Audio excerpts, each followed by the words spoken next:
So what about the other 1% of the UFO phenomenon? Has there ever been legitimate sightings? As promised, we're going to cover this 1% in a future episode. But I'll share with you something a wise man once shared with me. Before we should start focusing on dealing with problems outside our world, we should first focus on solving the problems within our world.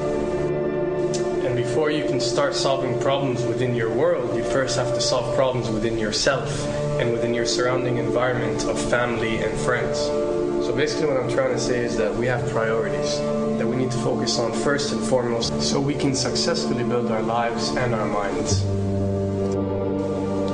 Now, it's no secret that the difference between what the government knows about UFOs and aliens and what is shared or released to the public is extremely enormous. And unfortunately, governments and several organizations on Earth are taking advantage of the UFO phenomenon to achieve worldly agendas. So why do we see particle beams, huge ones, firing at things that are, you were saying 200,000 Gs? Yep. I mean, go over that. Well, because I think it's part of a test for if there are bad guys out there. Or maybe they're doing preparations for factions. We may be looking at more than one faction. Remember, these groups tend to fragment. They fractally fragment so that you have wars within wars within wars. You know, but why would NASA release that footage? Well, remember, you've got all the good guys in NASA, and then you've got a few who are not good guys. The good guys don't know that there's something to keep secret. Remember, the lie's different at every level. They believe the lies they've been told. So when you set up a structure, an institution, which is supposed to be open and above board and is supposed to present live TV of the shuttle mission, they present live TV. Now, the controllers can't say, oh, well, you can broadcast this, but you can't broadcast that. Because the honest guys will then say, sure. Well, why can't we broadcast that? So people always say if this was happening, it would come out, and it is coming out. Well, I mean, I agree with you. When you've got the Catholic Church saying we need to love the aliens, they're our brothers, when you've got every major denomination saying it, when you've got all the movies, and you've got, in the 80s, huge programs at the Olympics with aliens landing, fake aliens, and you've got huge things the size of 3 football fields floating over Dallas and stuff all over the place. Something's going on. And then I read government documents about fake extraterrestrial landings. Any of this. Why? I mean, you believe it's fake. Remember Operation Northwoods? Yes. Okay. Or we can go to the, September 11th. Governments do huge, big things to sway populations at key nodal points in history. They love hoaxes. Yeah, well, it's manufactured history is what it is. We are building, all my UFO friends, I need to shake them because they're so, frankly, they're extremely naive, Alex. They really believe we're building toward disclosure.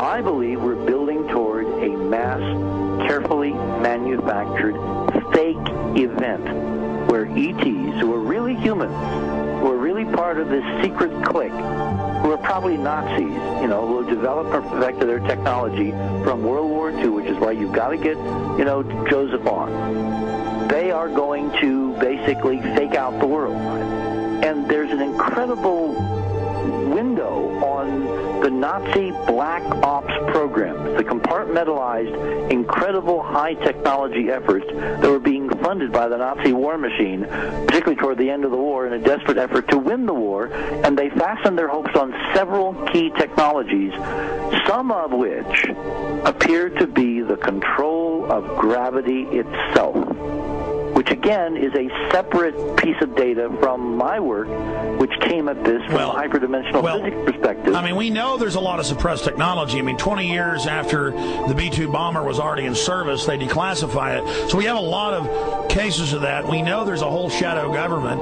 This is technology in physics, Alex, that would make anything you think you know like a candle flame compared to a hydrogen bomb. This is a physics that literally allows you to rearrange time.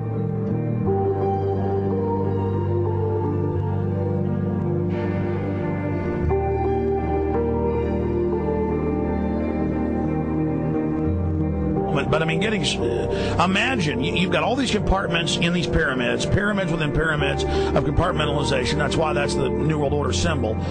And we don't know what they've got because they are so secret. We know they lie so much. We just know it's advanced. Mainline scientists say they're 30 years advanced. So Richard C. Hoagland, what I'm saying to you is, I'm entertaining what you're saying. I respect you. I think you're a great guy. My only issue is, like you said, dealing with what we know they could be up to. The fact, Alex, we have done experiments. We have our own data. We have experiments now from the Soviet Union. 30, 40 years when the Iron Curtain came down, when Glasnost finally prevailed, a huge amount of stuff was declassified from the KGB as well.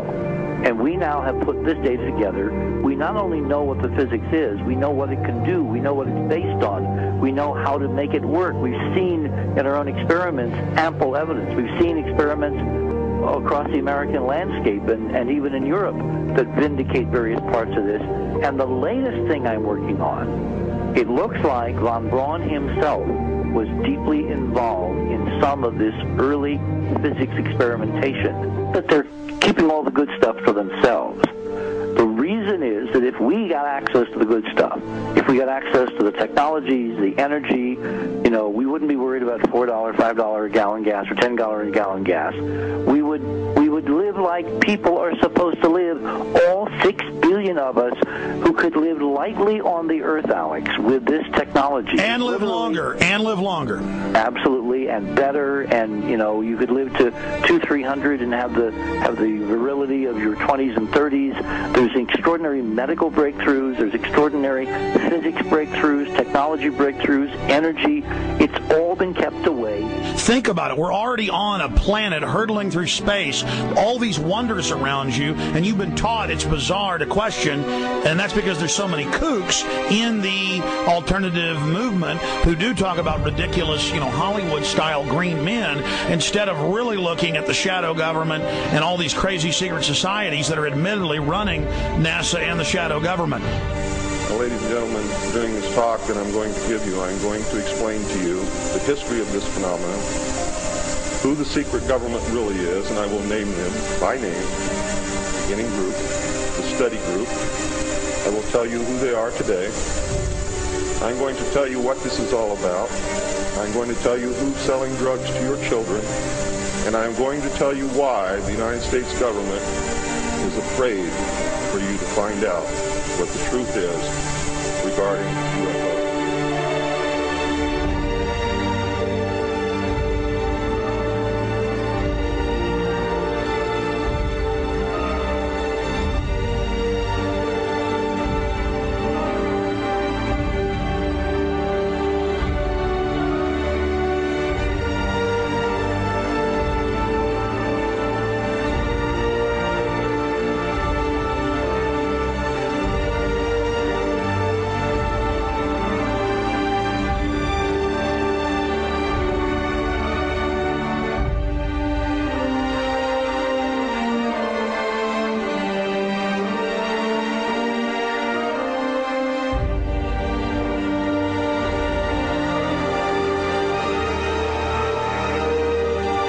And it turns out that even though she remembered that she'd been part of the team to debrief the astronauts, she couldn't remember a thing that they said. She couldn't remember why she no longer was working with NASA. She couldn't remember. In other words, her memory lapses were enormous, and I don't think they were feigned, because we now found the same pattern in all the flight crews. Because the awful truth, Alex, is they have been brainwashed. They have been mind controlled. They have had a technology, a very sophisticated technology, which took away the real missions that they experienced.